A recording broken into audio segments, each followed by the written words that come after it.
My entire family agreed I'd be the worst father alive. But I was 3 weeks away from finalizing an adoption. My family and I were sitting there watching my little nephew run around, when out of the blue, my auntie said, "I'm glad the good kid of the family has a child. Can you imagine if the other one spawned a kid?" Everyone giggled, making obvious side glances at me. "God, can you imagine?" my dad said. "That kid would need therapy before kindergarten." I set down my water and announced proudly, "Actually, I'm in the process of adopting a child." The entire table went silent. Then they started laughing even harder. "You're adopting?" My brother Julio nearly spit out his drink. "You don't even have a wife, man. You couldn't hold down a relationship in high school, college, or now." My mom shook her head. "Honey, you can't even keep a plant alive." "How are you going to raise a human being?" she snorted. "Remember when your hamster ran away?" My uncle added, "That animal literally chose to die in the walls rather than stay with you." But none of those things were true. It was Julio who had destroyed the plant by pouring Sprite instead of water, and it was him who took my hamster and blamed it on me. My uncle leaned back in his chair. "Adrian, you can barely take care of yourself.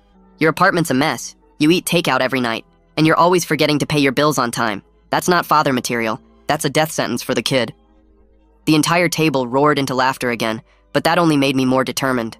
Over the next 6 months, I worked overtime to earn that promotion at work. Better job, better stability, better future for my son. Yeah, my son. 7-year-old Isaac, who'd been bouncing through foster care since he was 3. I made sure our apartment was clean and safe, cabinets filled with food and snacks. I learned to cook meals, take him out to all the places I'd wanted to go as a kid. I showed up to every supervised visit, every meeting, every appointment, even watched parenting videos on YouTube. But it wasn't easy. The first week Isaac moved in, I burned dinner 3 times and he cried himself to sleep asking for his old foster mom. When he got sick with the flu, I panicked so hard I called the nurse hotline 4 times in one night. I forgot about picture day, sent him to school in mismatched socks more times than I can count, and once accidentally used fabric softener instead of detergent for his clothes. There were nights I'd lie awake terrified I was proving my family right. But then Isaac started smiling more. Started running to me when I picked him up from school.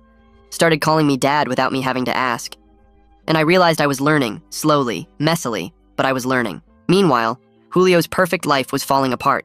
His wife had caught him cheating with the babysitter, and they went through an ugly public divorce. His son started getting suspended from school for fighting.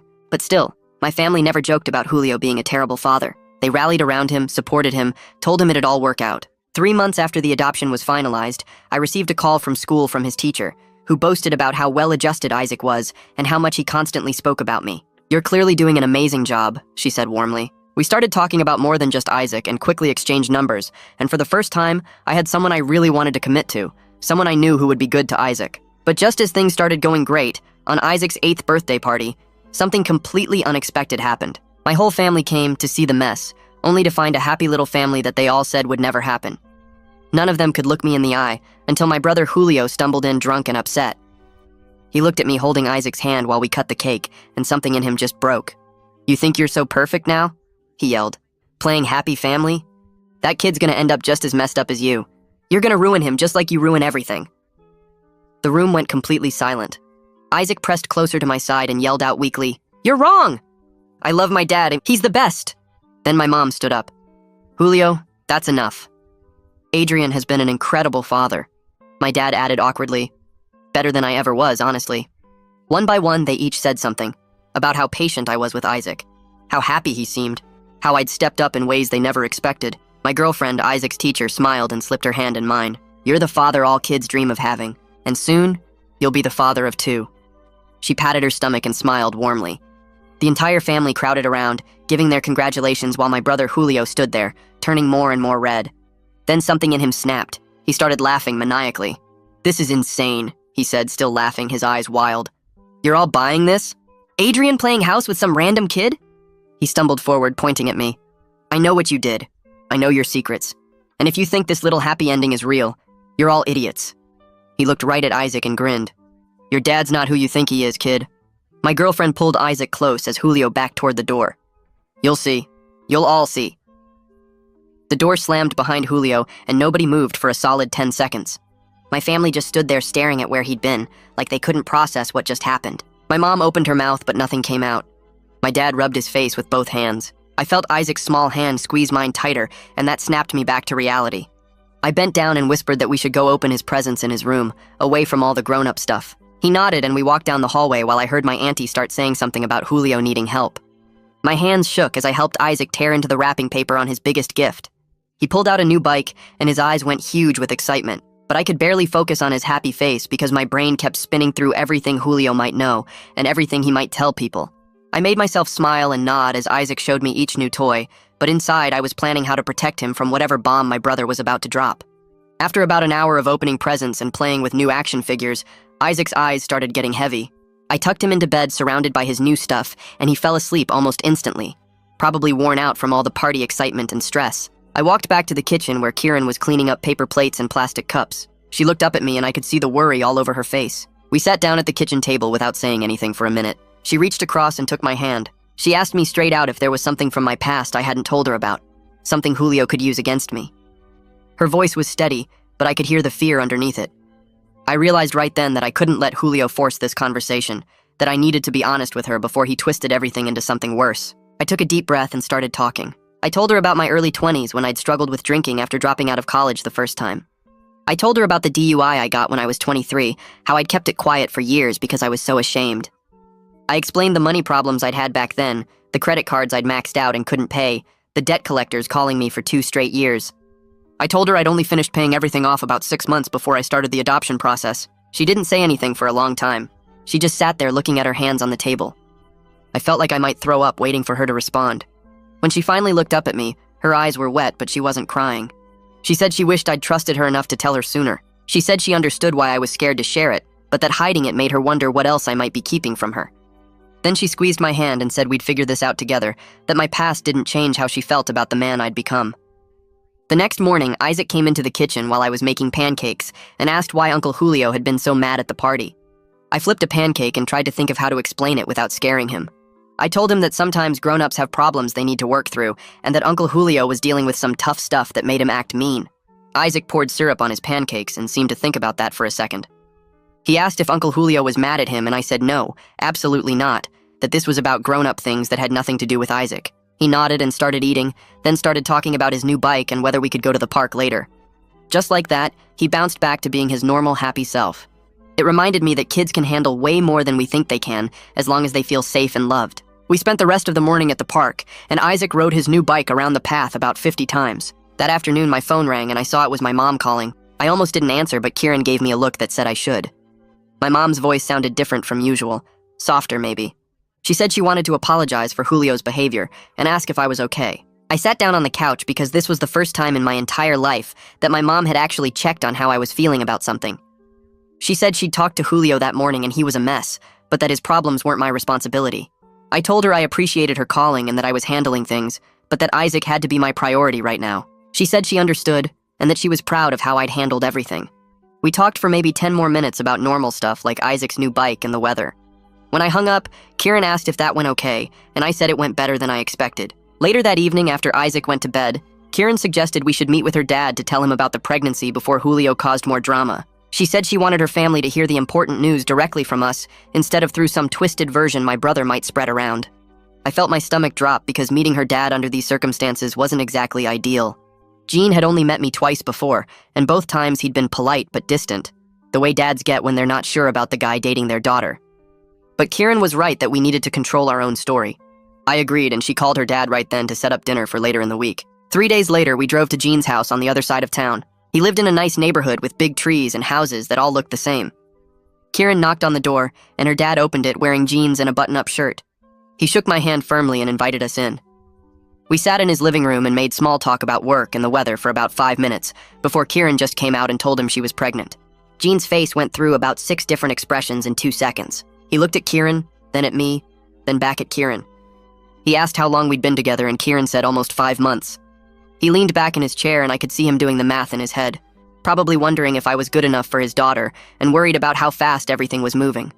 He asked me about my job and my apartment, and how I was managing with Isaac. I answered everything honestly while he watched me like he was looking for cracks in my story. Then Kieran jumped in and started explaining how I'd proven myself as a father to Isaac, how patient and dedicated I was, how she'd watched me grow into the role over months of getting to know us both. She said she was confident in our future together, and that she wouldn't have let things get this far if she had any doubts. Gene's face softened a little bit when she said that. He told me he'd heard good things about how I was with Isaac from Kieran and that being a single parent wasn't easy, but I seemed to be handling it well. He said he wanted to be supportive, but that he needed time to process everything.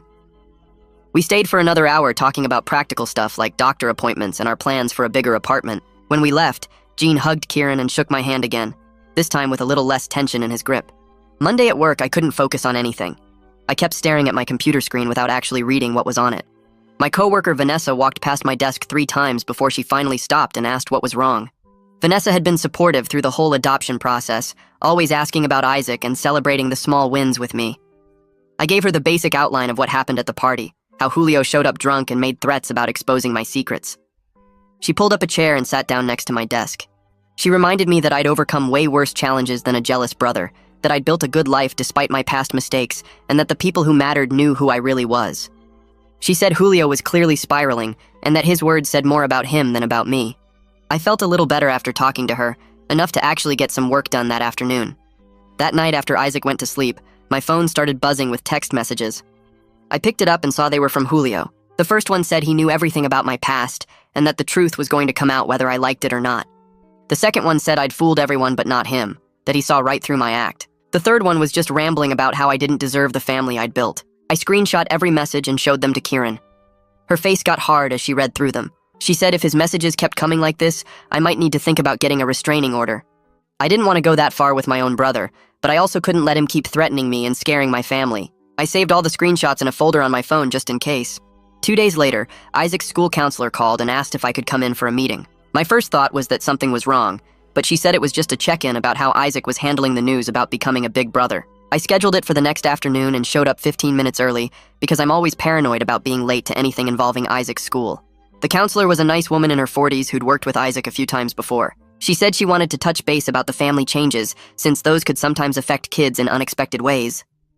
Then she smiled and said Isaac seemed really excited about the baby, that he'd been talking about it positively to his classmates and asking questions about what big brothers do. She said he seemed secure and happy, which was exactly what she liked to see in situations like this. I left that meeting feeling better than I had in days, knowing that despite all the drama with Julio, Isaac was okay. That Thursday night, my phone buzzed with an incoming call from a number I almost didn't recognize because my dad never called me. I stared at the screen for 3 rings before answering, already bracing myself for whatever family drama was coming next. He asked if I wanted to meet for coffee on Saturday morning, just the 2 of us, which had literally never happened in my entire life. My first instinct was to say no and protect myself from whatever lecture or criticism he had planned, but something in his voice sounded different.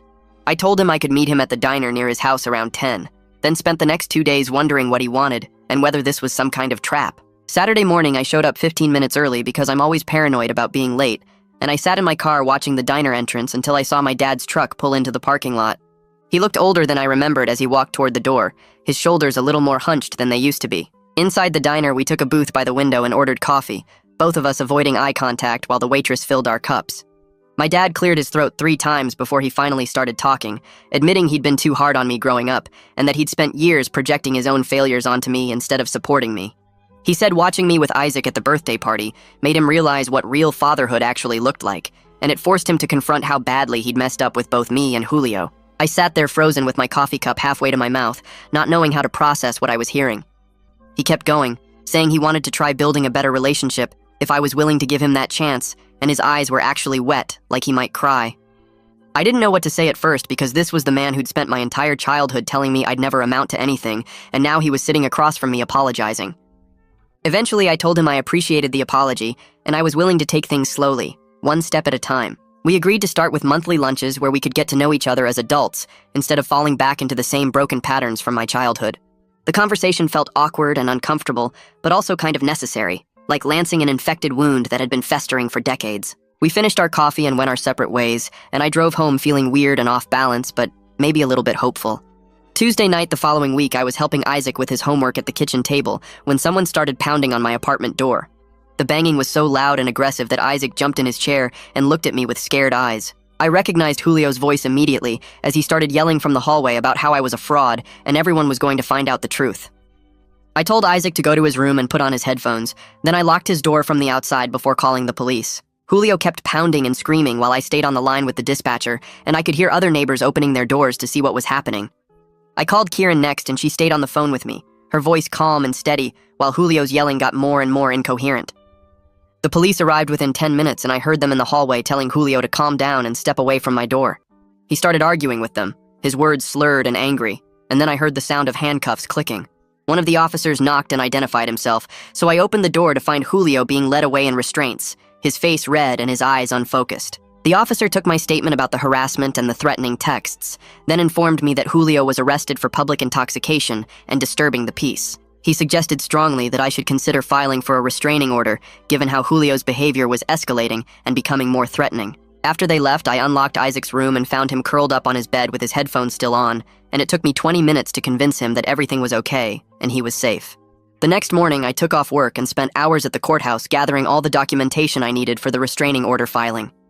I printed out every threatening text message Julio had sent, wrote a detailed timeline of his increasingly unstable behavior, and attached the police report from the apartment incident. The clerk at the family court window walked me through the paperwork and scheduled a hearing date for 2 weeks out.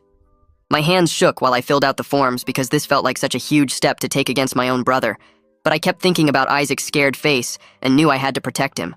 I submitted everything and got a temporary order that would be in effect until the hearing, which meant Julio legally had to stay away from me and my family. Walking out of the courthouse, I felt exhausted and sad, but also relieved that I was finally taking action instead of just hoping Julio would get better on his own.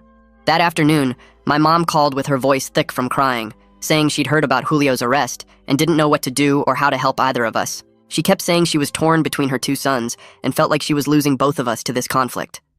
I told her as gently as I could that Julio needed professional help that I couldn't provide and that my first priority had to be protecting Isaac from his instability. She cried harder and asked if there was any way to fix this without courts and restraining orders, but I stood firm. I explained that Julio had crossed too many lines and that Isaac's safety wasn't something I could compromise on, even for family peace. My mom eventually accepted what I was saying even though she clearly didn't like it, and she promised she'd try to get Julio into some kind of treatment program. After we hung up, I sat on my couch staring at nothing for a long time, feeling the weight of everything that was happening. The next weekend, Kieran and I decided to focus on something positive and started looking at bigger apartments since we'd need more space with a baby coming. We brought Isaac along and made it fun, letting him imagine which room would be his and talking about how we'd decorate. At the third apartment we viewed, Isaac got really excited about a place that had 2 bedrooms, plus a small office that could become a nursery. He started planning out loud about what color we should paint the baby's room and asking if he could help pick out furniture for his future sibling. Watching him get so invested in our growing family made all the stress with Julio feel more manageable, like we were building something real that nobody could take away from us.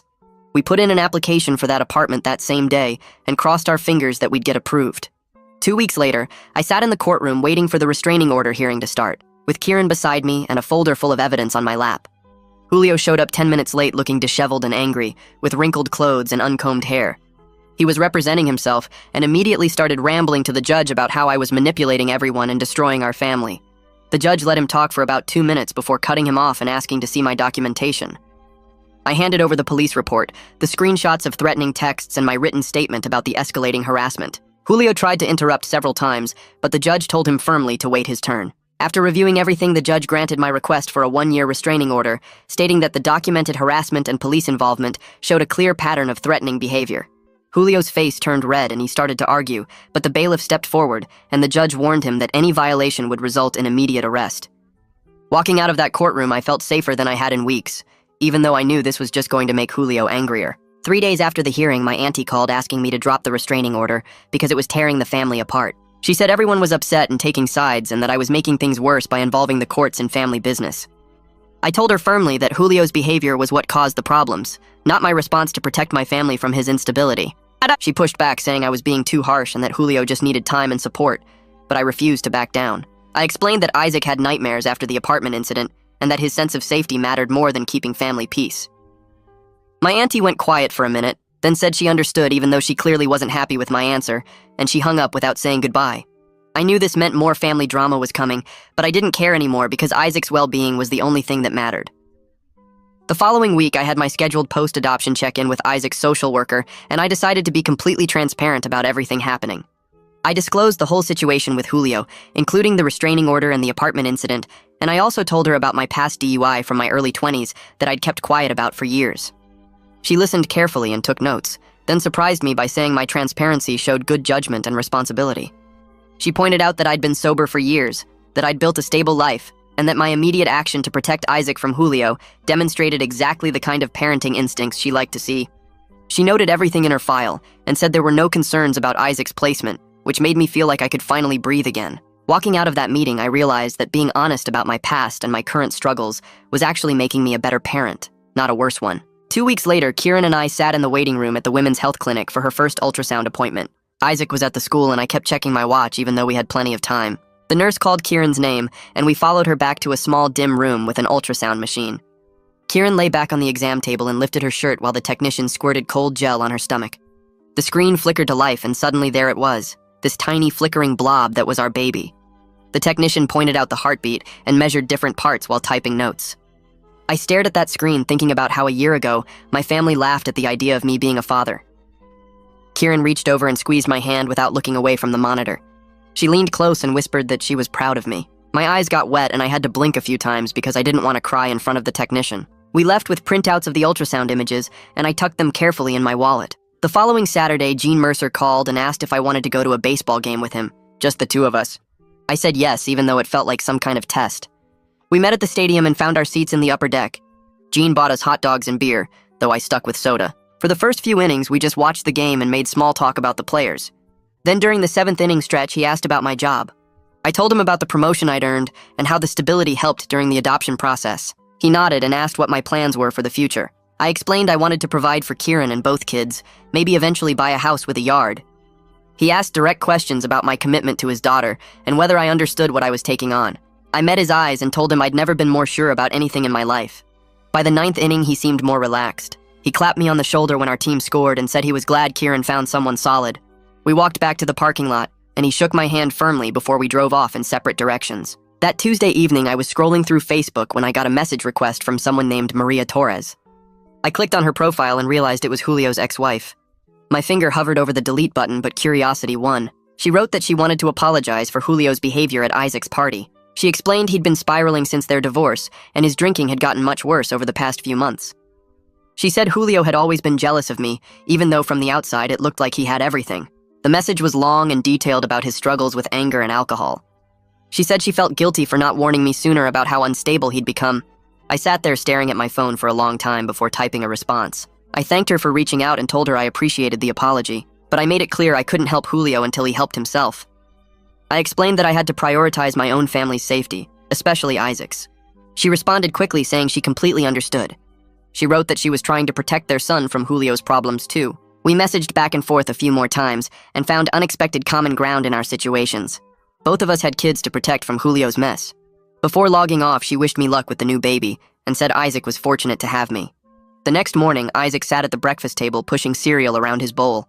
He looked up at me with those big, serious eyes and asked why we hadn't seen Uncle Julio in a while. I set down my coffee and chose my words carefully. I told him that Uncle Julio was dealing with some grown-up problems and needed space to work on getting better. Isaac nodded slowly like he was processing this information. Then he asked if Uncle Julio was sick. I said, sort of, that sometimes adults have problems they need to fix before they can be around other people. Isaac was quiet for a minute, then asked if we could send Uncle Julio a card to help him feel better. Something in my chest tightened at how kind and pure that question was. I told him that was a really nice idea, and we could make one together this weekend. At work on Thursday, Vanessa stopped by my desk during lunch break. She had that excited look on her face like she was bursting with news. She told me there was an opening for a senior position in our department. Better pay, better benefits, more responsibility. She said I should apply because she thought I had a real shot at getting it. I pulled up the job posting right there and started filling out the application. For the first time in my life, I felt actually confident in my abilities. Not fake confidence to cover up insecurity, but real solid belief that I could handle this. I submitted the application before the end of the day, and Vanessa gave me a thumbs up from across the office. Friday afternoon, my mom called while I was picking Isaac up from the school. She asked if Kieran, Isaac, and I would come to Sunday dinner at her house. Her voice sounded almost nervous, like she expected me to say no. I told her we'd be there, and she seemed relieved. After I hung up, I told Kieran about the invitation. She bit her lip and admitted she was nervous about it. We spent Saturday evening preparing Isaac for the possibility that dinner might be awkward. We explained that sometimes family gatherings can be uncomfortable, but that we'd all stick together. Isaac seemed fine with it and asked if Grandma would make her chocolate cake. Sunday dinner started stiff and uncomfortable. We sat around the dining room table and everyone was extra polite in that forced way. My mom passed dishes and asked Kieran questions about her teaching career. What grade did she teach? How long had she been at that school? What made her want to become a teacher? Kieran answered everything with grace, even though I could tell she was nervous. My mom actually listened to the answers instead of just waiting to talk. She asked follow-up questions about Kieran's pregnancy and whether she planned to keep teaching after the baby came. Meanwhile, my dad pulled out an old board game and sat on the floor with Isaac. I watched them play together and saw hints of what kind of grandfather he could be if we could move past all our history. Isaac laughed when my dad made a silly move and my dad ruffled his hair. The whole scene felt surreal compared to that first family dinner where they'd mocked me. After we finished eating, my uncle pulled me aside into the hallway. He looked uncomfortable and kept clearing his throat. Finally, he said he wanted to apologize for the cruel jokes he'd made at that first family gathering. He admitted he'd just been following the family's pattern of making me the scapegoat without thinking about the real harm it caused. He said watching me with Isaac made him realize how wrong they'd all been.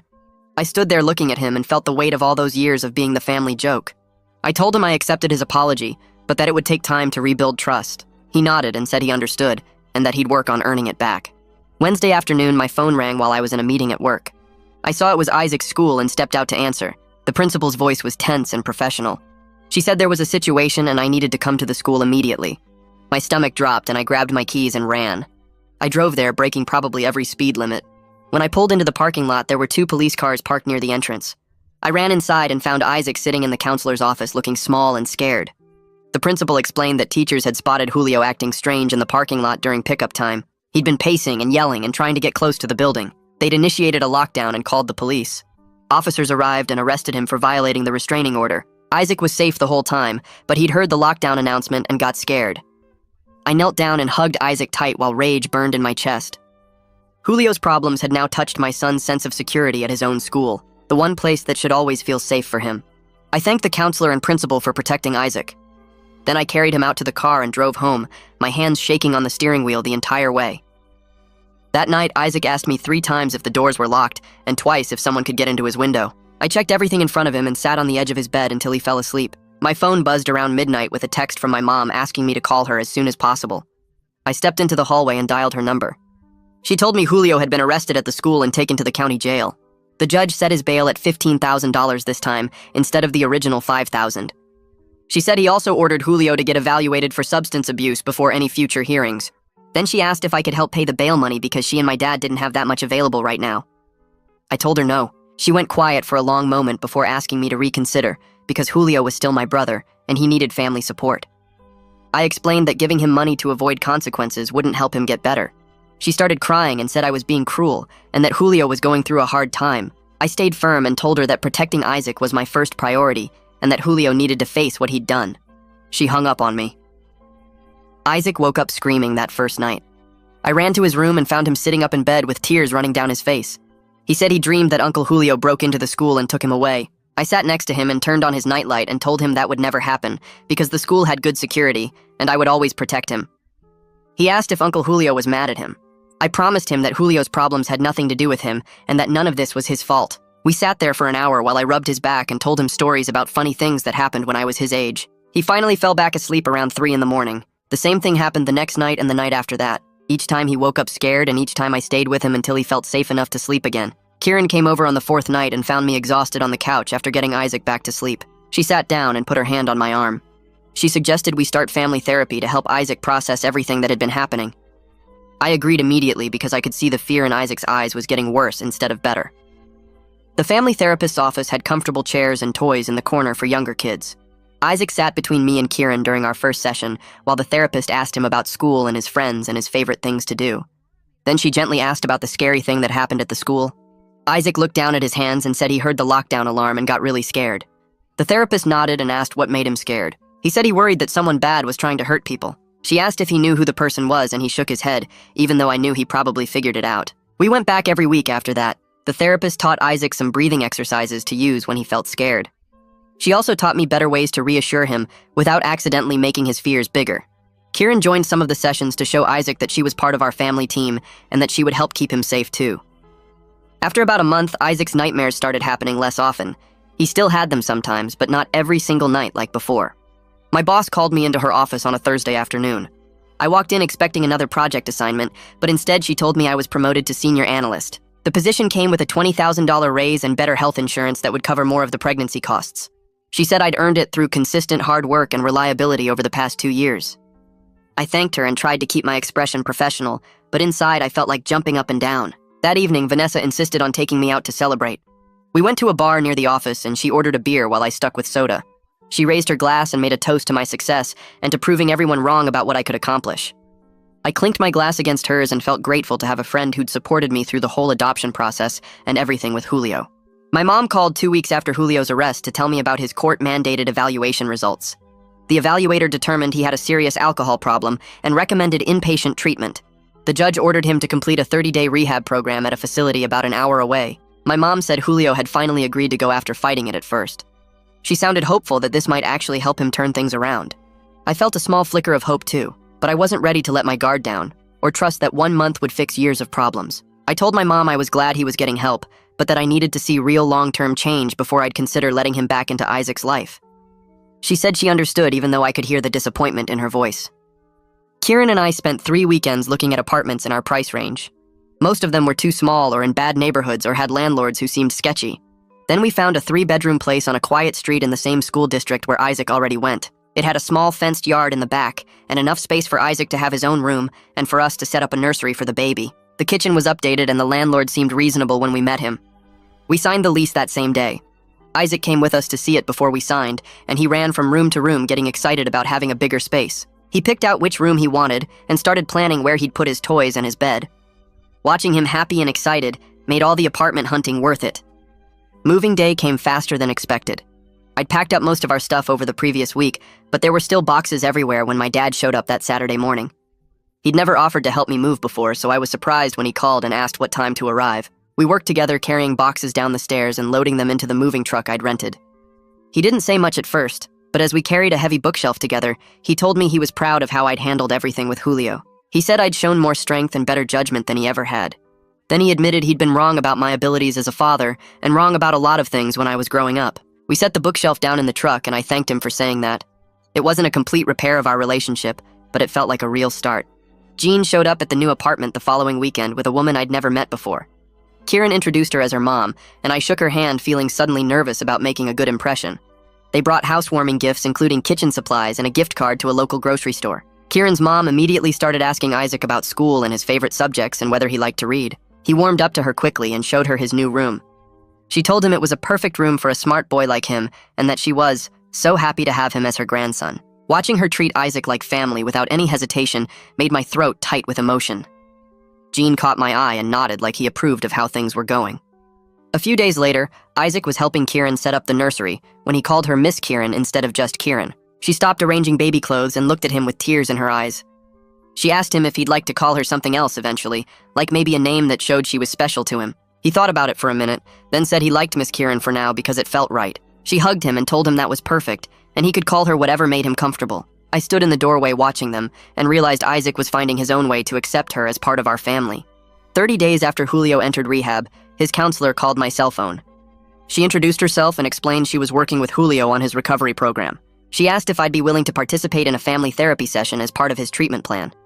I hesitated because I wasn't sure if Julio was actually changing or just going through the motions to satisfy the court. She said family involvement was important for long-term success, but that I could set whatever boundaries I needed. I agreed to one session with clear limits about what I was willing to discuss. She scheduled it for the following week at the rehab facility. After I hung up, I told Kieran about it, and she squeezed my hand and said she'd support whatever decision I made about Julio. The therapy session happened the following Thursday at the rehab facility. I drove there alone because Kieran had to work, and honestly, I needed the time to prepare myself for seeing Julio again. The counselor met me in the lobby and walked me to a small room with a couch and 2 chairs. Julio came in a few minutes later looking cleaner than he had in months. His eyes were clear, and he sat down without the angry energy that usually followed him around. The counselor started by explaining the purpose of family therapy and recovery, and then asked Julio if he wanted to share anything with me. He looked at his hands for a long time before speaking. He said he was sorry for everything at the birthday party, and for the texts and showing up drunk at my apartment. Then he said something that surprised me. He told me he'd been jealous of me for years, even though everyone thought he was the successful one. He explained that watching me build a real family with Isaac while his marriage fell apart and his son struggled made something break inside him.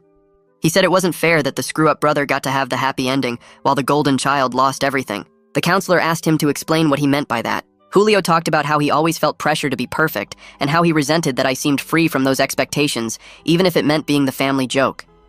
He said seeing me actually succeed as a father when everyone predicted I'd fail made him realize his own life was empty despite looking good on paper. He admitted he needed to focus on his own recovery and rebuilding his relationship with his son instead of tearing me down. I sat there listening and feeling a weird mix of anger and sadness.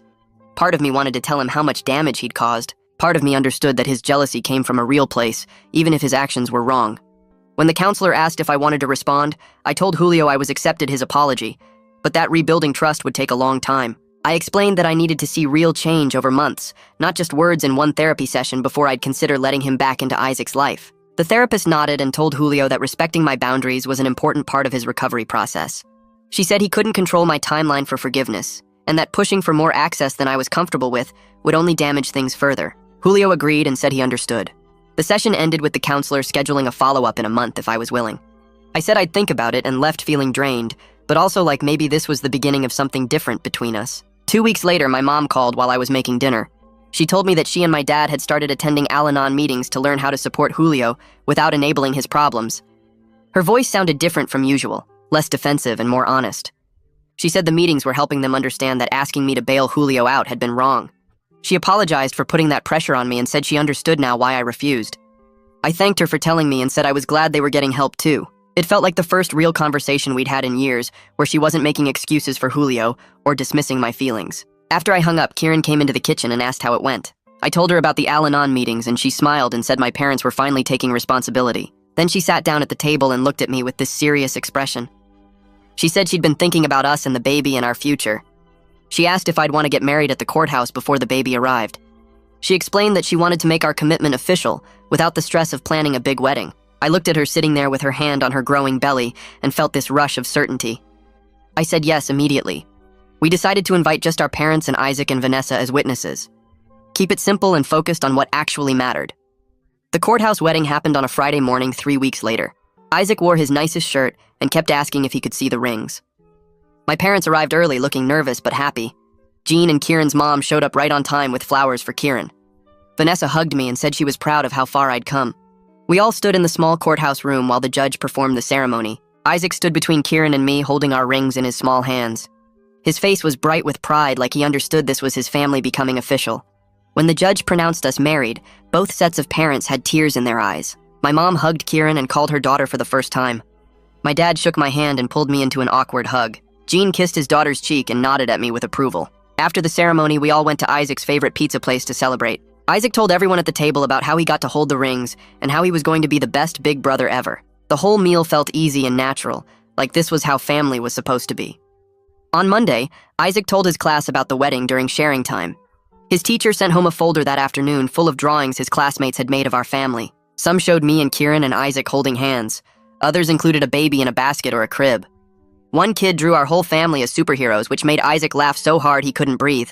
I hung every single drawing on the refrigerator in our new apartment. Looking at them made me think about how much community support we'd built without even trying. These kids knew Isaac's story and they celebrated our family anyway. A card arrived in the mail the following week with Julio's handwriting on the envelope. Inside was a simple congratulations message about the marriage. The note said he hoped to earn his way back into the family someday if I was ever willing. The words sounded genuine without any of his usual anger or sarcasm. I showed it to Kieran and we talked about how to respond. We decided to send a brief thank you note back. Nothing that made promises, but also nothing that completely closed the door. Just acknowledgement that we received his card and appreciated the sentiment. My auntie called 2 weeks later asking if she could host a small gathering to celebrate our marriage properly. I was hesitant at first, remembering that awful dinner where they all mocked me. But Kieran encouraged me to give them a chance to do better. The gathering happened on a Saturday afternoon at my auntie's house. The atmosphere was completely different from that first dinner. People asked real questions about my job and my life with Isaac. They complimented my parenting instead of making jokes. My uncle apologized again for his cruel comments about the hamster. My auntie made sure Kieran felt welcomed and included in every conversation. They asked about her teaching and her pregnancy with genuine interest. Isaac ran around playing with my nephew, and everyone commented on how happy and well-adjusted he seemed. My mom and dad sat together looking more relaxed than I'd seen them in months.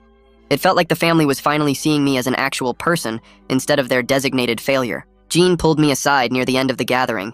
We stood in my auntie's backyard while kids played on the swing set. He told me he was wrong to doubt me when we first met. He said he could see now that I was exactly the kind of man his daughter and grandson deserved. He officially welcomed me into their family and said he was excited to meet his new grandchild in a few months. His acceptance meant more than I expected it to. Having Kieran's dad on my side felt like proof that I'd really become someone worth respecting. Isaac's school held a father-son event the next month. We showed up together and Isaac immediately started introducing me to his friends as his dad. No hesitation or awkwardness, just pure pride in his voice. Other parents came up to talk to me throughout the event. Some of them knew our adoption story from the school newsletters or from their kids. They complimented my dedication to Isaac and said nice things about how happy he always seemed. One dad told me he admired how I'd stepped up when Isaac needed someone. Another said his own son looked up to Isaac and wanted to be adopted too, which made me laugh. Standing there watching Isaac play games with his friends, I realized something important. I'd stopped feeling like I needed to prove myself to anyone except Isaac. My family's opinion didn't matter as much anymore. Julio's jealousy couldn't touch what I'd built.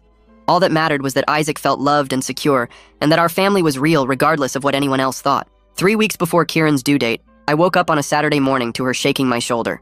She was having contractions 5 minutes apart, and her water had broken an hour ago. I jumped out of bed and started throwing things into the hospital bag we'd packed weeks earlier. Isaac appeared in the doorway, rubbing his eyes and asking what was happening.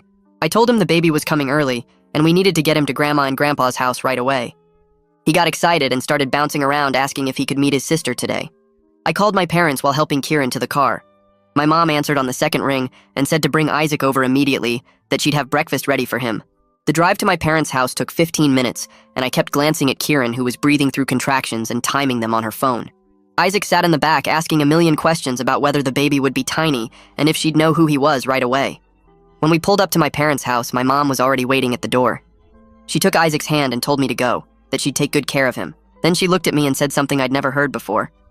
She called me son with real warmth in her voice and told me to focus on Kieran and the baby, that everything would be okay. I felt something shift in my chest, but didn't have time to process it. I got back in the car and drove to the hospital with Kieran gripping my hand during every contraction. The labor lasted 12 hours. Kieran squeezed my hand so hard I thought she might break bones. The nurses came in and out checking her progress. I fed her ice chips and helped her walk around the room when she needed to move. Around hour 10, she started crying and saying she couldn't do it anymore. I stayed right next to her and reminded her how strong she was. Finally, the doctor said it was time to push. 30 minutes later, I heard a cry that changed everything. The nurse placed this tiny wrinkled baby on Kieran's chest. Our daughter Lily weighed 6 pounds and had a full head of dark hair. When I held her for the first time, my hands were shaking. She was so small and perfect and mine. The nurse who'd been helping with the delivery smiled and said I seemed like a natural with newborns. Kieran laughed even though she was exhausted and said I'd had plenty of practice being a dad already. I couldn't stop staring at Lily's face and thinking about how different my life looked now compared to a year ago. My parents brought Isaac to the hospital that afternoon to meet his baby sister. He walked into the room holding my mom's hand, and his eyes went wide when he saw the baby. I sat him in the chair next to Kieran's bed and carefully placed Lily in his arms while supporting her head. He stared at her with this amazed expression and asked why she was so small. Kieran explained that all babies start out tiny and grow bigger every day. Isaac wanted to know when she'd be able to play with him and if she knew he was her big brother. He asked about 10 more questions in rapid fire while gently touching Lily's tiny fingers. My dad stood back taking photos on his phone. I pulled out my own phone and captured the moment with Isaac holding Lily and smiling bigger than I'd ever seen. Looking at that photo later, I knew this was when our family became complete. Not when I adopted Isaac or when Kieran and I got married, but right here with both my kids together for the first time. We brought Lily home 3 days later and immediately fell into the chaos of newborn life. She woke up every 2 hours wanting to eat. Kieran and I took turns getting up at night, stumbling around the dark apartment half asleep. Isaac surprised us by being incredibly helpful. He'd fetch clean diapers without being asked and bring Kieran water while she fed the baby. When Lily cried, he'd sing the songs I used to sing to him when he first moved in. Sometimes I'd find him just standing next to her bassinet watching her sleep. Kieran and I were exhausted beyond anything I'd experienced before, but we worked together like a real team. She'd handle feeding while I changed diapers. I'd do laundry while she napped with the baby. We'd trade off holding Lily so the other could shower or eat. Even in the middle of the hardest nights when both kids needed something at the same time, it felt right. Like this was exactly what we were supposed to be doing. 2 weeks after we brought Lily home, a package arrived with Julio's name on the return address. Inside was a small pink teddy bear and a card. The card said congratulations on the new baby and mentioned he'd been sober for 90 days. He wrote that he was attending outpatient therapy twice a week and working on himself. He didn't ask to meet Lily or push for contact, just wanted us to know he was making progress. I showed the card to Kieran and we talked about how to respond. I appreciated that he was getting help and staying sober, but I wasn't ready to let him back into our lives yet, especially not around the kids. I wrote a brief thank you note for the gift without extending any invitation to visit. Maintaining boundaries felt important, even as I hoped his recovery was real. My dad started showing up every Sunday afternoon without fail.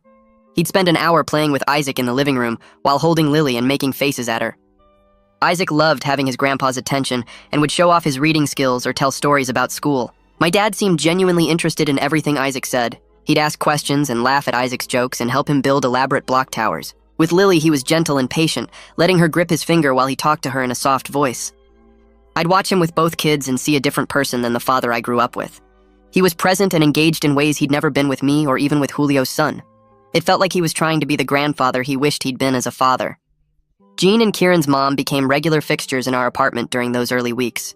They'd come over with home-cooked meals and take Isaac to the park so Kieran and I could nap. Kieran's mom would hold Lily for hours, singing old lullabies and telling stories about when Kieran was a baby. Jean helped me assemble new furniture and fix a leaky faucet I'd been ignoring. They never made us feel like we were failing or struggling, just supported us through the hard parts. I found myself grateful for their presence in ways I couldn't quite express. After spending so many years feeling like the family outcast, I now had more family support than I knew what to do with. Both sets of parents invested in our kids and our success. It was strange and wonderful at the same time. 3 months after Lily's birth, Julio sent a text asking if we could meet for coffee. He said he wanted to show me his 6-month sobriety chip and talk about his progress. I stared at the message for a long time before responding. Part of me wanted to ignore it and keep him at a distance. But another part was curious if he'd actually changed, or if this was just another manipulation. I agreed to meet him at a coffee shop downtown without the kids. I told Kieran where I'd be and promised to text her every 30 minutes so she'd know I was okay. The morning of the meeting, I was nervous in a way I couldn't quite name. Nervous he'd be drunk or angry. Nervous he'd try to guilt me into letting him meet Lily. Nervous that seeing him would bring back all the bad feelings from the birthday party. When Julio walked into the coffee shop, I almost didn't recognize him. He looked healthier than I'd seen him in years. His eyes were clear and focused. He'd gained some weight back and his skin didn't have that gray tint anymore. We sat down at a corner table and he pulled out a silver chip from his pocket. 6 months sober. He set it on the table between us like proof. Then he started talking and I just listened. He took full responsibility for everything that happened at Isaac's birthday party. Didn't make excuses about being drunk or jealous. Just owned that his behavior was wrong and hurtful. He talked about therapy and AA meetings and learning to deal with his anger. He mentioned rebuilding his relationship with his own son, taking it slow and proving he could be reliable. He said he understood if I never trusted him around my kids, that he'd earned my distrust and it would take years to rebuild anything between us. But he wanted me to know he was genuinely trying to become a better person. Not for me or for anyone else, but for himself. I sat there processing everything he said before responding. I told him I could see his progress and I was glad he was getting help. That seeing him healthy and clear-eyed gave me hope he might actually maintain his sobriety this time. But I was honest that rebuilding trust would be a slow process, that it would depend on him staying sober and respecting whatever boundaries I set, that my priority would always be protecting Isaac and Lily from instability. He nodded through everything I said and didn't argue or push back. He said he was willing to do whatever it took for as long as it took. That he knew he'd destroyed the relationship between us, and earning it back was completely on him. For the first time in our entire lives, we were having an honest conversation. No competition or resentment or family dynamics getting in the way, just two brothers trying to figure out if there was anything left to salvage between them. 6 months later, Thanksgiving at my parents' house felt like walking into a different universe. I carried Lily in her car seat while Isaac held Kieran's hand, and when we walked through the door, my mom actually hugged me first instead of making some joke. My dad took the car seat from me and cooed at Lily, calling her his granddaughter without any awkwardness. The table was set with actual place cards, and mine wasn't shoved at the end anymore. I sat between Kieran and Isaac, right in the middle of everything. Julio showed up an hour later, sober and carrying a pie he'd baked himself. He stayed quiet mostly, helping in the kitchen and playing with Isaac when asked, but never pushing. When my auntie started telling stories about family holidays, she included me in the good memories instead of making me the punchline. My uncle asked about my job and seemed genuinely interested in my answer. During dinner, my mom kept passing me dishes first and asking if Isaac needed anything. It was small stuff, but it mattered. Julio caught my eye once across the table and gave me a small nod, and I nodded back. After we ate, my dad suggested taking a family photo, and for the first time ever, he made sure I was in the center holding Lily with Isaac pressed against my side. When we left that night, my mom hugged me again and whispered that she was proud of me, and I actually believed her. 2 weeks later, I sat in the school parking lot reading Isaac's progress report from his 3rd grade teacher. She'd written a full page about how kind he was to other students, how he helped kids who were struggling, and how he talked about his family with so much love and pride. At the bottom, she'd added a personal note saying Isaac was one of the most emotionally healthy students she'd taught in 15 years, and she credited the stable home environment we'd created. I showed it to Kieran that night after Isaac went to bed, and we both sat there on the couch just staring at it. All those early days of burnt dinners and mismatched socks and panic phone calls to nurse hotlines had led to this. A happy, healthy kid who felt safe and loved enough to be kind to others. Kieran squeezed my hand and said we'd done good, and I finally let myself believe it. My parents started coming over every Sunday after that, bringing groceries and staying to help with whatever we needed. My mom would hold Lily while I helped Isaac with homework, and my dad would fix things around the apartment without me asking. They asked Kieran about her lesson plans and her students, treating her like she'd always been part of the family. It wasn't perfect. Sometimes my mom would say something that reminded me of the old days, or my dad would make a joke that landed wrong. But they were trying, really trying, and that was more than I'd ever expected. We'd never erased the years of them treating me like the family joke, but we'd found a way to move forward that felt workable. They were becoming the grandparents Isaac and Lily deserved, even if they'd never be the parents I'd needed growing up. 4 months after that Thanksgiving, Julio asked if he could see Isaac and Lily at my parents' house with everyone there. I agreed but stayed the whole time, watching how he interacted with them. He was patient with Isaac's questions and gentle when holding Lily. He didn't try to be their favorite uncle or compete for their attention. He just showed up and was present and appropriate. Over the next few months, he kept proving himself reliable. He came to Sunday dinners sober, helped my parents with projects, and never once pushed for more access than I was comfortable giving. He sent Isaac birthday cards and asked about school without making it weird. Slowly, carefully, I started trusting him around my kids for short visits while I stayed nearby. He never complained about my caution or tried to rush the process. He understood he'd destroyed the trust between us, and that earning it back was completely on him. When Isaac's 9th birthday rolled around, almost exactly a year after that disaster party, we threw a celebration at our apartment with both sides of the family. The place was packed with people, but the atmosphere was completely different.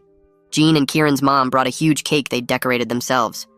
My parents arrived early to help set up. Julio came with a thoughtful gift he'd clearly put effort into choosing. Everyone sang happy birthday without any tension or undercurrent of judgment. Isaac blew out his candles while kids from his class ran around playing games. Kieran held Lily on her hip and helped serve cake. My mom and Kieran's mom chatted in the kitchen like old friends. My dad and Jean stood together watching the kids play, both of them smiling. Julio stayed appropriate the whole time, talking with family members and helping clean up without making anything about himself. When I looked around the room, I realized we'd actually built something real here. Something that lasted despite all the obstacles and doubts and drama. Late that night, after everyone left and Isaac finally crashed from his sugar high, I stood in the doorway of his room watching him sleep. Kieran came up behind me with Lily drowsy in her arms, and we just stood there looking at our family. I thought about that dinner table years ago, when they all laughed at the idea of me adopting. About my dad saying any kid of mine would need therapy before kindergarten. About my uncle joking that I couldn't even keep a hamster alive. They'd been so wrong about me, and I'd been so right to prove them wrong. My life wasn't perfect. My family relationships were still complicated and probably always would be. But I'd built exactly the kind of loving home I'd always dreamed of. Isaac was happy and healthy and kind. Lily was growing up surrounded by people who loved her. Kieran and I were partners in every sense of the word. My parents were trying to be better. Julio was working on himself. And me? I was just a dad doing his best, which turned out to be more than enough.